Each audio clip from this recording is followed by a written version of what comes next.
পূর্ব সুন্দরবনের চাঁদপাই রেঞ্জের আওতাধীন টাংমারি, জিউধারা, ধানসাগর ও চাঁদপাই এই 4টি স্টেশনের আওতায় 26টি ফরেস্ট ক্যাম্প অফিস রয়েছে।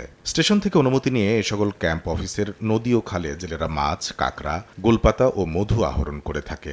এ থেকে গেল অর্থ বছরের প্রথম 9 মাসে রাজস্ব আদায় হয়েছিল 2,06,35,000 টাকা। এবার একই সময়ে হয়েছে 1,45,99,000 টাকা। এমন রাজস্ব ঘাটতির কারণ হিসেবে সামনে আসছে করিম শরীফ, নানাভাই, ছোট সুমন, আলিফ, জোনাব, ছোট জাহাঙ্গীর ও আসাবুর সহ 8-10টি দস্যু বাহিনীর দাপট।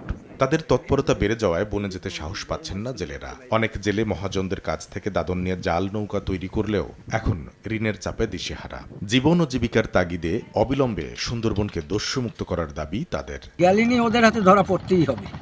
ওরা এমন জায়গায় উৎপত্তি থাকে, টাকা না দিলে তো ছাড়িয়ে দেবে না। কষ্ট করি আমরা এই নদীতে মাছ শাক ধরি খাই, মানে ডাকাতি জ্বালায় তো আমরা অস্থির হয়ে যাচ্ছি। দিনের আলোতেও যাওয়া যায় না সুন্দরবনে, কারণ ডাকাইতে ধরে জিম্মি করে নিয়ে যায়। এই কারণে সুন্দরবনে যাওয়া বন্ধ করে দিয়েছি। আমাদের দাবি এসে এই সরকার দ্বারা এইগুলো সব ঠিকঠাক করে দেয়। এই অবস্থায় সুন্দরবনকে নিরাপদ করার কথা জানান সংশ্লিষ্টরা। অনেকেই নিঃস্ব হয়ে যাচ্ছে এবং সেটা অনেকে বনে যাওয়ার জন্য অনীহা প্রকাশ করতেছে।